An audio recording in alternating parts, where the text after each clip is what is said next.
नमस्कार दोस्तों, स्वागत है एक बार फिर से आपका सक्सेस क्लासेस में।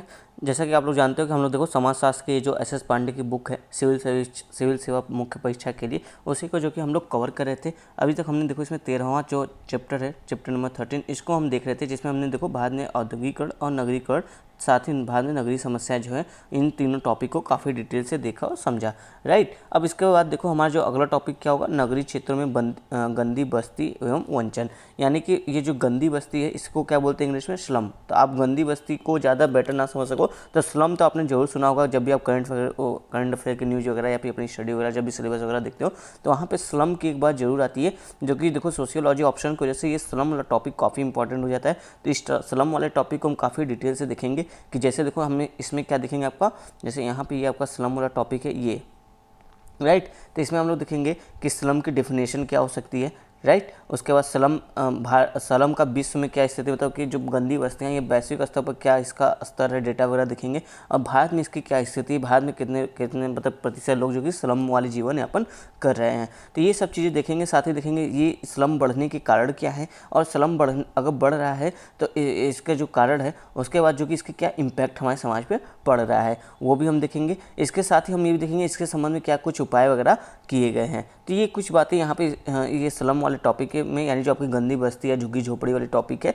उसमें हम लोग देखेंगे। और ये सोशियोलॉजी ऑप्शनल, साथ ही जीएस पेपर 1 में जो आपका वो टॉपिक है, और साथ ही एससी के लिए, तीनों की जगह पर देखो ये चीज़ें आपको कहीं ना कहीं जो कि रिलेट कर सकते हो आप, जैसा अगर आपका क्वेश्चन डिमांड करता है उस हिसाब से। तो यानी तीनों के सिलेबस में ये मैच करता है।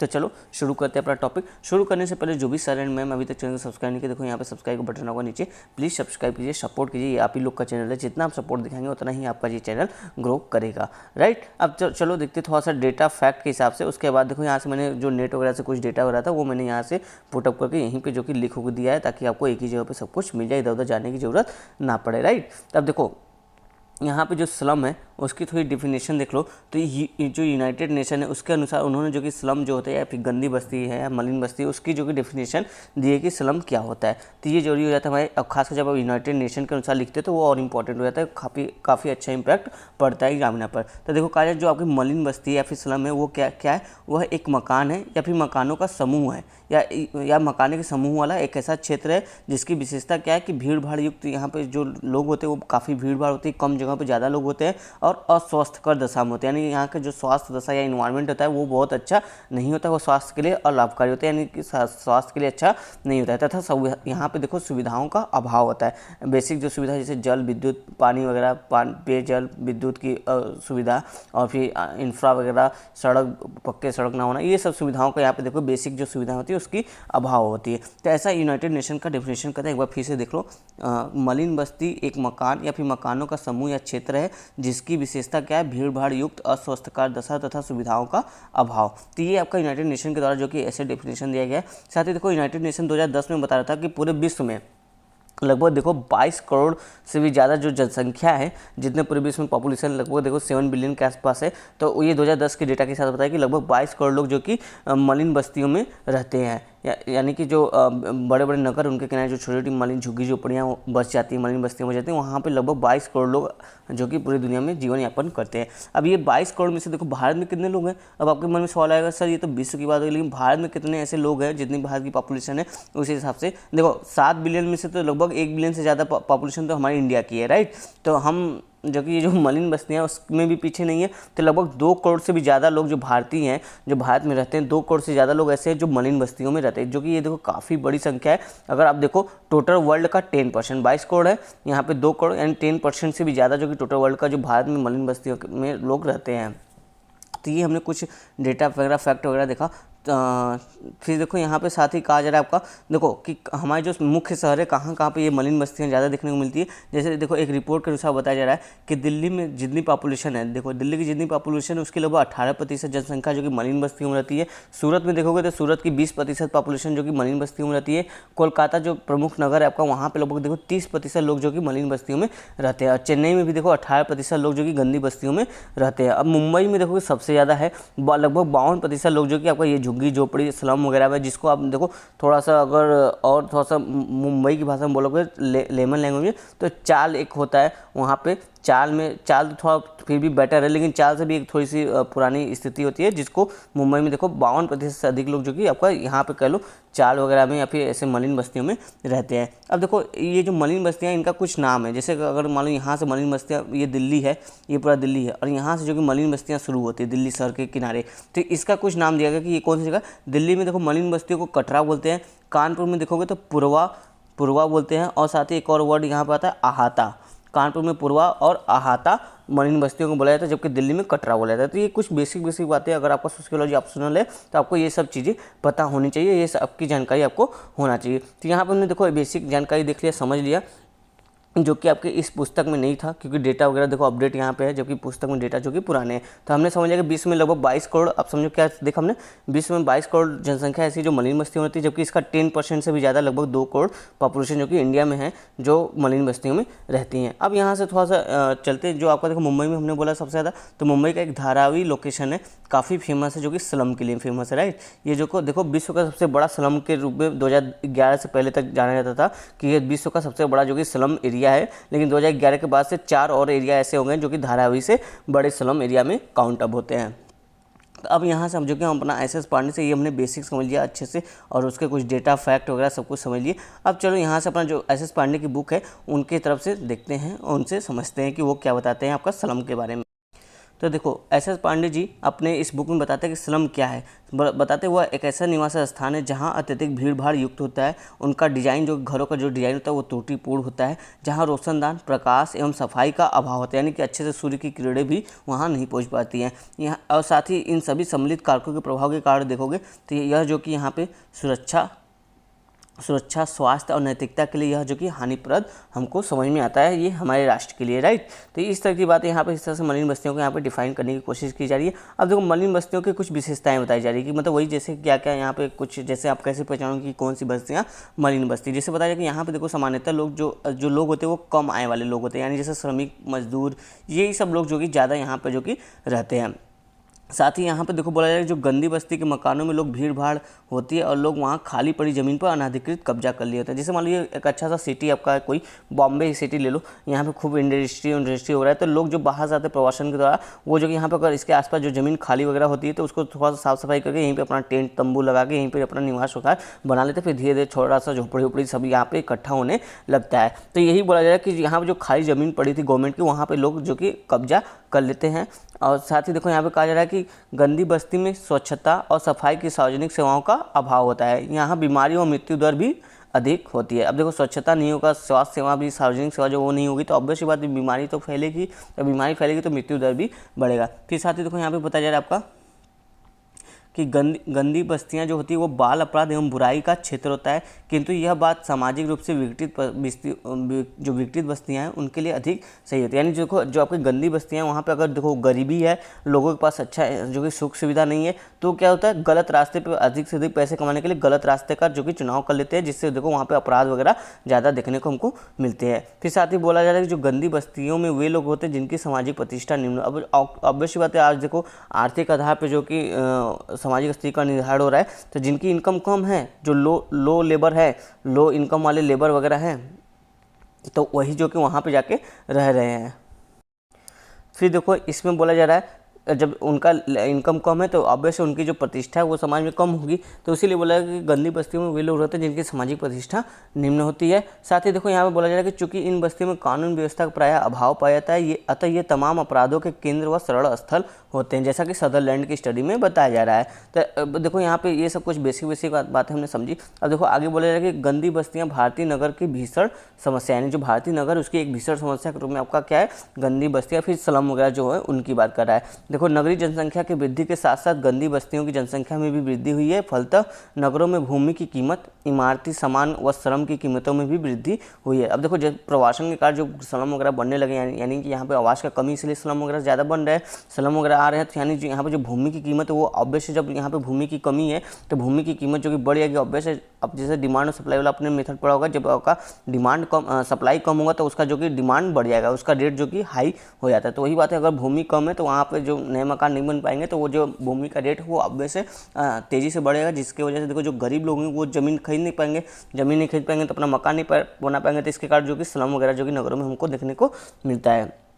फिर साथ ही देखो बोला जाएगा वही कीमतों में वृद्धि हो जाती है। अतः नए मकानों का निर्माण काफ़ी कठिन हो गया है और कई मंजिले मकान बनाने अब, और देखो उसके साथ ही जब देखो नए मकान हम नहीं बना पाए तो क्या हो रहा है, कई मंजिला मकान जैसे 10 फ्लोर 20 फ्लोर का मकान हमको देखने को मिल रहा है एक एक अपार्टमेंट में, जिसमें देखो अगर जब इस तरह का मकान डिजाइन हो रहा है तो इसमें क्या देखो हवा रोशनी और जल व बिजली का पूरा प्रबंधन हमको देखने को नहीं मिल पाता है, हमेशा कुछ ना कुछ समस्याएं लगी रहती है। इससे देखो जो स्वास्थ्य और सफाई की सुविधा है इसमें भी देखो अभाव देखने को मिलता है आपका मलिन बस्तियों में। तो अब यहाँ पे इसको समझ, अब देखो ये जो गंदी बस्तियाँ यानी स्लम है इसके क्या कारक है, कुछ फैक्टर है जिसको हम देखो शॉर्ट में मैंने यही बगल बगल में सब लिख दिया कि क्या क्या मुख्य मुख्य कारण है, बाकी यहाँ पे सब कुछ डिटेल में दिया है। तो चलो चाहे आप ये वाला पॉइंट समझ लो चाहे ये डिटेल में पढ़ लो, वो आपके ऊपर है, दोनों एक ही बात है। तो जहाँ डिटेल में होगा वहाँ मैं आपको डिटेल में पढ़ के बता दूंगा, जहाँ शॉर्ट में होगा वहाँ मैंने शॉर्ट में ही करके आगे बढ़ना है हमको, ठीक है। जैसे देखो इसके अगर आपसे स्लम के बारे में कोई क्वेश्चन आता है तो उसके जो क्या कारक है कि स्लम इतना बढ़े, तो उसके फैक्टर में आप लिखोगे जनसंख्या वृद्धि। ऑब्वियस है जनसंख्या वृद्धि हो रही है, इसलिए लोग जो कि गाँव से शहरों में जा रहे हैं और शहरों में जनसंख्या नगरीय जनसंख्या इतनी बढ़ गई है कि वहाँ पर भूमि लोगों के रहने के लिए नहीं बन पा रहा है। फिर साथ ही देखो बोला जाए कि औद्योगिकरण नगरीकरण के कारण ही तो जो नगरों का विकास हुआ है, नगरों का विकास हुआ तो स्लम का भी विकास हुआ है उसके साथ साथ। फिर देखो कहा जाए कि जो पॉवर्टी है वो भी जो कि इस तरह का एक कारक है आपका स्लम के। ऑब्वियसली देखो जो स्लम एरिया में जो मजदूर वगैरह रहते हैं वो गरीब है इसलिए जो कि अपने मकान वगैरह वो नहीं खरीद पा रहे, उच्च या फिर कहीं किराए पर ऐसे जगह किराए पर नहीं रह पा रहे जहाँ पे उनका रेंट हाई है पर वो पे नहीं कर पाते वो रेंट, ठीक है। तो इस वजह से वो जो कि मलिन बस्तियों में अपना जाके रहते हैं, तो यानी निर्धनता भी एक कारक है आपका स्लम के लिए। फिर देखो बोला जाए गतिशीलता, यानी देखो गाँव में देखोगे आपका विलेज में गांव में सुख सुविधाओं का अभाव है, अच्छी शिक्षा नहीं है, सड़कें बिजली वगैरह ये सब चीज़ें नहीं मिलती है, इसलिए लोग जो कि रोजगार के अवसर के रूप में भी जो कि शहरों की तरफ जो आपका सिटी है उधर जो कि पलायन करते हैं, राइट। तो ये जो समाज मोबिलिटी हो रही है गाँव से लेकर शहरों में यानी प्रवासन की प्रवृत्ति है, इसके कारण भी जो देखोगे जब अधिक से अधिक लोग जो गाँव से जो कि शहरों में आएंगे तो क्या होगा, शहरों में भूमि की कमी हो जाएगी, भूमि कमी है तो यहाँ पे स्लम जो कि अगल बगल शहरों के इर्द गिर्द बनना शुरू हो जाएगा। तो ये जो गतिशीलता है ये भी एक फैक्टर है आपका स्लम के वृद्धि में। फिर साथ ही देखो कार्य नगर नियोजन की कमी, यानी जो नगरों का नियोजन होता है प्रबंधन मैनेजमेंट वगैरह तो उसमें भी कमी, जिसके कारण देखो सबको जो कि घर उपलब्ध नहीं हो पा रहे हैं। फिर देखो कहा जा रहा है कि भूमि का महंगा होना है। अब देखो पॉपुलेशन अधिक है भूमि कम है तो अब वैसे भूमि महंगा हो जाएगा, तो जो गरीब लोग भूमि ले नहीं पाएंगे, इसलिए जो कि स्लम में हमको वृद्धि देखने को मिलेगा। अब भूमि का महंगा है, भूमि महंगा भी है, साथ ही यहाँ पे देखो जो नगर का प्रबंधन सही नहीं है, यानी मकानों का भी अभाव है। जितने लोग हैं उतने मकान नहीं है यहाँ पे, मतलब उनके उतने परिवार के लिए मकान नहीं है, इसलिए लोग जो कि झुग्गी झोपड़ियाँ बना लेते हैं, स्लम का जो कि स्लम जो कि बना लेते हैं नगरों के किनारे और वहाँ पे रहना शुरू कर देते हैं, यानी मकानों का भी अभाव है। फिर साथ ही देखो बोला जाए जो प्राकृतिक आपदा विपदा होती है उसके कारण भी स्लम में हमको वृद्धि देखने को मिलती है। अब कैसे ये आप सोचो, जैसे देखो मान लो जैसे बाढ़ आ गया, सूखा पड़ गया, इससे क्या हो गया, कृषि संकट हो गया। कृषि संकट का करने का मतलब यानी जो उत्पादन कृषि का उत्पादन क्षमता है वो खत्म हो गया, कृषि की उत्पादन गिर गई। जब अब से बाढ़ जाएगा सूखा जाएगा तो फसल अच्छी होगी नहीं, फसल अच्छी नहीं होगी तो हमारी उत्पादन गिर गई, तो उत्पादन गिर गई तो अब जो इस साल भर मजदूर इस कृषि पर डिपेंड था अब वो क्या करेगा, अब इसके जो पैसा था सब खत्म हो गया, इसने जो कर लिया था उसको वो चुकाना होगा खेती करने के लिए, तो वो क्या करेगा, शहर की तरफ पलायन करेगा, शहरों में रोजगार के अवसर खोजेगा और शहर में काम करेगा। शहर में काम करेगा तो यानी कहाँ रहेगा, ऑब्वियस सी बात है वही मलिन बस्तियों में रहेगा, क्योंकि इसके पास इतने पैसे नहीं कि हाई रेंट जो कि पे करके ये रह पाए। तो यही बोला जाएगा जो आपदा विपदा होती है ऐसे इस तरह की चीज़ें वो भी जो कि कहीं ना कहीं जो कि आपका शहरों में प्रवासन को वृद्धि करके जो कि मलिन बस्तियां जो होती है स्लम होती है उसमें वृद्धि करती हैं। तो ये हमने कुछ मोटा मोटा फैक्टर समझा। और साथ ही देखो बोल रहा है यहाँ पे नगरीय जनसंख्या व मकान जो वृद्धि उसमें असंतुलन, जैसे हमने अभी देखा जितना नगरीय जनसंख्या है उस अनुपात में जो कि मकान नगरों में है नहीं, इसलिए जो कि स्लम जो कि आपका बढ़ रहा है। तो वही बात यहाँ पे कहा जा रहा है। फिर साथ ही देखो यहाँ पे एक और नया फैक्टर है, जैसे यहाँ पे बोला जा रहा है देखो नेक्स्ट पॉइंट में कि लंबे समय तक गंदी बस्तियों में रहने के कारण उस बस्ती को छोड़कर जाना भी नहीं चाहते। यानी जो लोग हैं अगर मान 10-15 साल से उसी बस्ती में रह रहे हैं तो अब वो जो कि उस बस्ती को स्वयं अगर गवर्नमेंट बोलती कि आप यहाँ से हट के यहाँ पर आ जाइए, यहाँ आपके लिए हम थोड़ा सा सुविधा दे रहे हैं, तो वो वहाँ से उनका एक लगाव हो जाता है, कुछ मनोभावना कर लो भावनात्मक लगाव हो जाता है, जिसके कारण वो उसको छोड़कर आना नहीं चाहते। वो अपना सब कुछ जो कि सुख सुविधा वहीं पर अरेंज कर लेते हैं किसी भी तरह से जुगाड़ के माध्यम से, तो इसलिए वो नहीं आना चाहते। तो एक लंबे समय तक लगाव भी भावनात्मक लगाव के कारण भी जो कि उस चीज़ को नहीं छोड़ते हैं। फिर साथ ही देखो कहा जा रहा है कि नगरों में श्रमिकों की अधिकता है जो अपने कारखाने एवं काम के स्थान के पास ही रहना चाहते हैं, फलस्वरूप वह वहाँ गंदी बस्तियाँ बनाई जाती है। कहने मतलब जहाँ जहाँ फैक्ट्री है, जहाँ जहाँ लोग जो कि काम करें, तो वो सोचते हैं कि जितना नज़दीक हम फैक्ट्री के रहें तो उतना कम समय हमको लगेगा फैक्ट्री जाने में और उतना कम समय लगेगा हमको वापस घर आने में। तो इसलिए जो फैक्ट्रियाँ वगैरह होती हैं उन्हीं के आसपास जो कि ये मलिन बस्तियाँ काफ़ी जो कि डेवलप हो जाती हैं और वहीं पर लोग जो कि लोग रहना पसंद करते हैं। तो इस तरह की बातें भी दिखाई दे जिसके कारण आपको स्लम डेवलप हो रहा है। अब देखो कुछ ये तो हमने देखो नॉर्मल फैक्टर समझा, अब कुछ देखो सोसाइटी के एंड जो आपका सोशियोलॉजी अगर आप पढ़ रहे हो तो कुछ सोशियोलॉजी वाले भी तो कुछ करंट इसमें आना चाहिए ना, कुछ सोशियोलॉजी के पॉइंट भी आप लिखोगे तभी तो मजा आएगा एग्जामिनर को, जो कॉपी चेक करेगा कि हाँ लगेगा ये भाई सोशियोलॉजी का बंदा है ना कि जीएस का बंदा है, राइट। तो देखो सोशियोलॉजी के हिसाब से यहाँ पे पॉइंट अब आ रहे हैं कि जैसे बोला जाए कि जो आपका जाति भेदभाव है इसके कारण भी मलिन बस्तियाँ डेवलप हो रहा है। जैसे बताया जा रहा है कि भारतीय नगरों में भी जातिगत मोहल्ले पाए जाते हैं, यानी कि एक जाति के लोग एक स्थान पर ही रहते हैं, फलतः निम्न जातियों की बस्तियाँ अपेक्षाकृत अधिक दयनीय स्थिति में स्वतः विकसित हो जाती है। अब जैसे देखो कोई शहर गांव से जो कि शहर में आया फैक्ट्री में काम करने के लिए, राइट। अब यहाँ पे जो कि 3 4 5 6 मलिन बस्तियाँ हैं, मतलब कुछ मकान 5 6 मकान इस छोटे एरिया में जहाँ पे जो कि एक लगभग देखो एक ही जाति के लोग यहाँ पे रह रहे हैं। अब क्या होगा जब ये यहाँ पे जो कि 5 6 लोग जो कि एक ही जाति के लोग रह रहे हैं, और यहाँ पे हो सकता है एक और इसी पास में एक और फैक्ट्री यहाँ पे भी जो कि कुछ जाति के लोग दूसरे अन्य जाति के लोग रहते होंगे। तो ये क्या होता है अपनी जाति की सुरक्षा के लिए अपना एक संगठन बनाना शुरू कर देते हैं, और ये जो कि अपनी जाति की सुरक्षा के लिए जो कि अपना संगठन बनाना शुरू करते हैं। यानी मान लो जाति ए है, ये जाति बी है, तो ये लोग जो कि अपना अपना संगठन बनाना शुरू करते हैं और सब जो कि एक साथ ही रहना पसंद करते हैं ताकि कल को कोई संकट आता है तो हम एक साथ एकजुट होकर जो कि सामना कर सके। तो ये लोग इस कारण से भी यहाँ से नहीं हटना चाहते, यानी जो जातिगत भेदभाव हमको नगरों में भी देखने को मिल रहा है उसके कारण भी मलिन बस्तियाँ भी में वृद्धि हमको देखने को मिल रही है। फिर साथ ही देखो और थोड़ा सा सोशियोलॉजी का क्रंच इसमें डालते हैं। बोला जा रहा है कि जो भारत में प्रांतीयता है, जातिवाद है, भाषावाद है एवं सांप्रदायिकता की भावना है, इसके कारण भी आप देखोगे एक ही धर्म, भाषा, संस्कृति और प्रांत के लोग साथ साथ रहना पसंद करते हैं, चाहे वह इसके फलस्वरूप क्या होता है भीड़ भाड़ युक्त गंदी बस्तियों का निर्माण होता है। यानी सब देखो प्रांतीय आधार पे, जाति आधार पे, भाषा के आधार पर, सांप्रदायिकता के आधार पे देखोगे लोग जो कि अपने ही ग्रुप में रहना पसंद करते हैं, भले वहाँ पे इसके फलस्वरूप क्या हो जब अधिक से अधिक लोग जो एक ही जगह पर रहना इकट्ठा होना शुरू हो जाएंगे तो भीड़ भाड़ युक्त वाली जो गंदी बस्तियाँ हैं वो बनना डेवलप होना शुरू हो जाएंगी। तो ये भी एक तरह से बताया जा रहा है। फिर साथ ही देखो बोला जा रहा है कि भारत में गंदी बस्तियों के निर्माण का प्रमुख कारण क्या है, गरीबी। ये तो देखो मुख्य कारण है, क्योंकि अगर देखो उनके पास गरीबी नहीं, अमीर होते तो क्या गंदी बस्ती में रहते, बिल्कुल नहीं रहते। या चलो अच्छा अमीर नहीं है लेकिन फिर भी हाँ ठीक ठाक आय वाले लोग हैं तो क्या ये गंदी बस्ती में नहीं रहते, क्योंकि ये जो कि अच्छा सा रेंट अगर ये पे करने के सक्षम होते हैं रूम का, तो ये जो अच्छी जगह रह पाते जहाँ पे अगर ये 8,000 से 10,000 15,000 रुपया अगर ये रेंट भर सकते थे तो वो अच्छे रूम में रहते हैं ना सुख सुविधाओं के साथ, बजाय कि ये मलिन बस्तियाँ रहे। तो ये गरीबी जो कि मुख्य कारण है आपका मलिन बस्तियों के निर्माण को लेकर। फिर साथ ही एक और देखो कारण बताया जाए कि भारत में गंदी बस्तियों के विकसित होने का कारण स्वयं सरकार द्वारा श्रमिकों एवं इन बस्तियों में सफाई सुविधा आदि के प्रति उपेक्षा बरतना भी है। यानी जो हमारा सरकार जो राजनीतिक इच्छा है वो भी जो देखोगे कहीं ना कहीं बहुत कम है, सरकार इस पर बहुत कम फोकस करती है, इस वजह से भी जो कि ये मलिन बस्तियाँ भारत में बनी हुई है। तो ये हमने काफ़ी डिटेल से जो कि कई फैक्टर को समझा जाना कि किसके कारण जो कि भारत में ये जो मलिन बस्तियाँ स्लम वगैरह है वो क्यों डेवलप हो रही है या फिर क्यों बरकरार है। तो ये चीज़ हमने देखा। अब इसके देखो कुछ दुष्परिणाम की बात करें, राइट।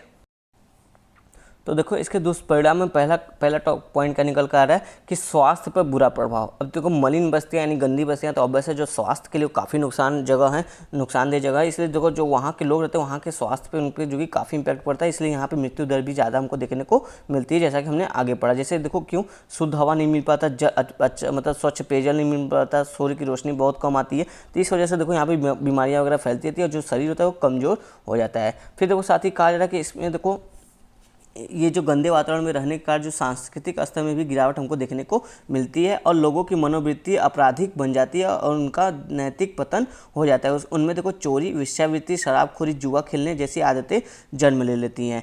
इस तरह की बातें यहाँ पर कही जा रही है। फिर देखो साथ ही यहाँ बोला जाए कि जो मानसिक विकार भी जन्म होता है, जो मान लो मलिन बस्ती में रह रहा है वहाँ देखो मतलब स्वास्थ्य अच्छा नहीं है, इस तरह का माहौल है, इन्वायरमेंट अच्छा नहीं है स्वास्थ्य को लेकर। और साथ ही देखो छोटे से कमरे में देखो 15 से 20 लोग, मान लो एक 10 बाई 10 का रूम है, इतने बड़े रूम में कम से कम आप देखोगे 15 लोग जो कि उसी में रहते हैं, उसी में सोते हैं, उसी में खाते हैं, उसी में बैठते हैं। तो इतने ज़्यादा लोग के कारण जो कि लोगों का मानसिक तनाव भी देखने को मिल रहा है। तो इस तरह की भी चीज़ें दिख रही हैं। फिर साथ ही देखो इसमें देखो बाल अपराध और बच्चों में जो आवारागर्दी वो ज़्यादा देखने को मिलती है। यानी कि जो बच्चे हैं वो देखो ऐसे क्षेत्र के बच्चे जो आपके जो अपराधी प्रवृत्ति के लोग होते हैं, गैंग वगैरह होते हैं, वो जो कि ऐसे स्लम वगैरह में जाते हैं, वहाँ से जो कि कुछ बच्चों को पिकअप करते हैं, मतलब उनको थोड़े बहुत पैसे देकर अपना काम करवाते हैं, इलीगल वाले काम। तो यानी इससे देखो बाल अपराध बढ़ता है, है, जो बाद में बड़ा, जो लड़का अगर बाल अपराध में लिप्त है तो बड़ा चल के वो एक बड़ा अपराधी भी बन सकता है। यानी कि देश की आंतरिक सुरक्षा के लिए भी देखो सही नहीं है, यानी देश में शांति व्यवस्था बनाए रखने के लिए भी ये सही नहीं है आपका श्रम।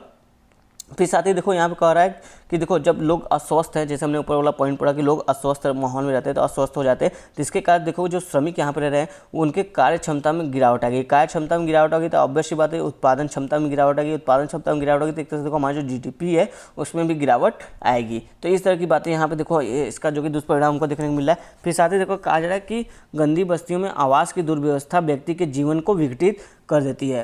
अब देखो रहने का अच्छा सुविधा सुख सुविधा नहीं है तो व्यक्ति का जो जीवन है वो धीरे धीरे विघटित हो जाता है और व्यक्ति जो कि शराब मादक वस्तुओं का सेवन करने लगता है, जुआ खेलने लगता है, वेश्यागमन एवं अपराधी प्रवृत्ति में लगे रह जाता है। मतलब इन सब चीज़ों से इंसान जो कि घिस जाता है और इसके कारण देखो जो व्यक्ति की जो सामाजिक प्रतिष्ठा है वो भी डाउन हो जाती है। तो इस तरह का देखो सोशियोलॉजी का एंगल यहाँ पे आ रहा है। फिर अब देखो सोशियोलॉजी का एक और एंगल यहाँ पे आ रहा है परिवार। तो देखो ऊपर जैसे हमने समझा कि व्यक्ति तो विघटन हो रहा है, क्यों? क्योंकि व्यक्ति जो कि जुआ खेलता है, शराब पीता है, इस तरह की चीज़ों में जो कि संलिप्त हो जाता है, वेश्यागमन की चीज़ों में, तो इसके कारण देखो जब व्यक्ति तो विघटित होगा तो ऑब्वियस है उसका प्रभाव जो कि उसके परिवार पर पड़ेगा। तो परिवार विघटन को भी है जो कि जन्म देता है। यानी व्यक्ति तो विघटन से क्या होता है, परिवार के विघटन का भी हमको देखने को मिलता है। क्यों? क्योंकि व्यक्ति का जो परिवार के प्रति लगाव होता है वो धीरे धीरे देखोगे समाप्त हो जाएगा।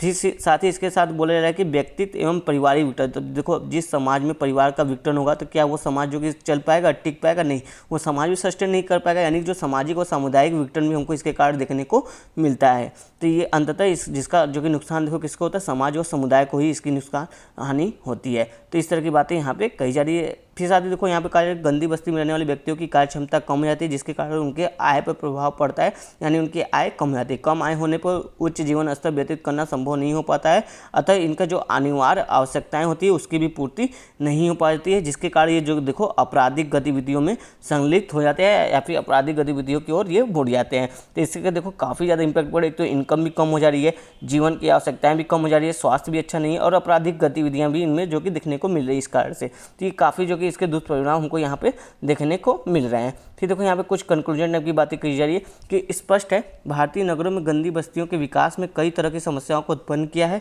फिर भी नगर में इनका अस्तित्व रोजगार की तलाश में आने वाले गरीब प्रवासियों के लिए आशीर्वाद का रूप है। देखो ये बता रहे काफ़ी ज़्यादा दुष्परिणाम जरूर है, लेकिन क्या है कि नगर जो है यह स्लम, नगर में जो स्लम वगैरह है, जो प्रवासी लोग आते हैं ना गाँव से रोजगार के लिए, तो ये उनके लिए एक अवसर प्रदान करते हैं। यहाँ पे अगर वो रहेंगे तो यहाँ पे जो कि काम कर लेते हैं और इनका जो कि जीवन यापन जो कि चलता है। यानी ये बेरोजगारी जो एक तरह से है उसको जो कि कम करता है। तो इसका एक पॉजिटिव साइन भी यहाँ पे बताया जा रहा है। साथ ही इसमें बताया कि इसमें ही असहाय लोग जैसे औद्योगिक श्रमिक, दिहाड़ी मजदूर, फेरी वाले, छोटे दुकानदार, सब्जी बेचने वाले तथा वे अन्य तमाम लोग जो नगर की महत्वपूर्ण सेवाओं में लगे रहते आश्रय पाते हैं। यानी ये देखो जो कि ये सारे लोग जो कि कहीं ना कहीं डायरेक्ट या इनडायरेक्ट रूप से जो कि जो नगर है, जो नगर अपना व्यवस्थित काम कर पा रहा है, उनको ये एक तरह से सर्विस ही दे रहे हैं। अगर ये लोग नहीं होंगे यहाँ पे, ये जो मजदूर श्रमिक वर्ग है, दिहाड़ी लोग हैं या फिर छोटे दुकानदार वाले लोग हैं, सब्जी विक्रेता, ये नहीं होंगे तो जो नगर आपका है वो व्यवस्थित रूप में नहीं चल पाएगा। इसलिए इनका इंपॉर्टेंस भी है। बस हमको तो क्या करना चाहिए, इनको जड़ से उखाड़ के नहीं फेंकना है भाई, इनको भी जो कि इनके रहने के लिए एक अच्छी सुविधा वगैरह करना होगा, इनके रहन सहन को ठीक ठाक बनाना होगा और इनकी जो बेसिक नीड है और जो बेसिक इंफ्रा है वो जो कि इनको प्रोवाइड करना होगा। तो इस तरह की बातें यहाँ पे बताई जा रही है। अब देखो गंदी बस्तियों के उन्मूलन हेतु किए गए प्रयास, कुछ प्रयास किए गए, थोड़ा सा पुराने प्रयास पर जरूरी पर ठीक ठाक आप देख सकते हो, अपने आंसर में लिख सकते हो। जैसे बताया जाए कि केंद्र सरकार आवास एवं गंदी बस्तियों की समस्या को हल करने के लिए केंद्र सरकार, नगर पालिका व बीमा विभाग द्वारा अनेकों प्रयास किए गए हैं। 1991 में भारत में गंदी बस्तियों में रहने वाले लोगों की संख्या लगभग देखो 4 करोड़ थी। अभी हमने कितना पढ़ा था, लगभग 2 करोड़ से ज़्यादा, लेकिन 1991 में बताया जा रहा है कितने थी, 4 करोड़ के लगभग थी। और फिर साथ ही देखो यहाँ पे कहा जा रहा है कि देखो यद्यपि कुछ योजनाओं द्वारा अब तक 50 लाख लोगों के लिए ही आवास की सुविधाएं जुटाई गई। देखो जो कुछ योजनाएं चलाई गई स्लम को डेवलपमेंट करने के लिए, तो लगभग 50 लाख लोगों को ही, मान के चलिए 2010 तक की बात कर रहा है, 50 लाख लोगों तक के ही जो उनकी अच्छी आवास की सुविधा दे सके हैं। फिर साथ ही देखो बोला जा रहा है कि यहाँ पे देखो और जो आपका स्लम एरिया उसको डेवलपमेंट करने के लिए क्या किया जा रहा है, नालियों की व्यवस्था की जा रही है, जो यहाँ की गलियाँ हैं उसको सुधारने का प्रयास किया जा रहा है और शौचालय बनाने की भी व्यवस्था की गई। अब तो देखो शौचालय हर जगह है, क्योंकि आपका जो स्वच्छ भारत अभियान आया था उसके तहत जो कि शौचालय बनाए जा रहे थे, तो शौचालय वाला तो समस्या समाधान हो गया होगा। लेकिन जो गली है और लाइट, गलियों में जो कि प्रकाश लाइट होना चाहिए, मतलब कि रात के समय में रोड लाइट वगैरह होना चाहिए, पेयजल की सुविधा होना चाहिए, ये सब चीज़ें आज भी देखो समस्या का कारक बनी हुई है। फिर देखो साथ ही कहा जा रहा है जो जीवन बीमा निगम है और केंद्र राज्य सरकार ये सभी क्या कर रहे हैं, भवन निर्माण हेतु जो कि कम ब्याज पर जो कि धनराशि का वितरण भी कर रहे हैं। तो कुछ इस तरह का भी यहाँ पे प्रयास किया जा रहा है। इसी के संदर्भ में देखो 1988 में राष्ट्रीय आवास बैंक की स्थापना की गई थी ताकि इनको जो कि लोन वगैरह मिल जाए कम जो कि ब्याज पे, जिससे ये जो कि अपना मकान वगैरह भी बना ले। फिर देखो कहा जाए 2008 में दिल्ली सरकार द्वारा गंदी बस्तियों में रहने वाले लोगों के आवास की समस्या के समाधान के लिए राजीव रत्न आवास योजना के तहत ढेर सारे मकान आवंटित किए गए। यानी वो जो अभी भी देखो आप ग्राम जो आपका शहरी आवास योजना है उसके तहत भी काफ़ी ज़्यादा जो कि पक्के मकान बनाए जाते हैं। और देखो इसमें अधिकतर जो मकान है ना वो स्लम एरिया के लोगों के लिए भी ही बने, क्योंकि यही लोग कि कच्चे मकानों में या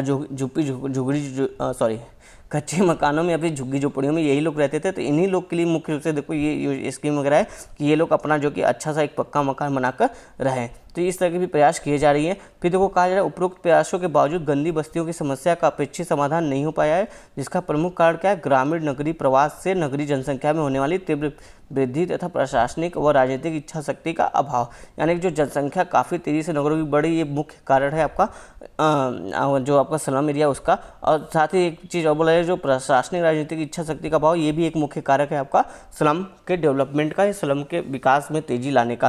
तो ये हमने काफ़ी डिटेल से स्लम वाला टॉपिक पढ़ा। अब चाहे आपका जीएस में क्वेश्चन आ जाए, चाहे आपका एससी में आ जाए, चाहे आपका सोशियोलॉजी ऑप्शनल में आ जाए, हर तरह से हमने जो कि हर एंगल से इसको देखने की टटोलने की कोशिश अच्छे से की है। तो उम्मीद है आपको ये लेक्चर पसंद आया होगा। कल मिलेंगे अपने अगले टॉपिक के साथ, तब तक के लिए धन्यवाद दोस्तों।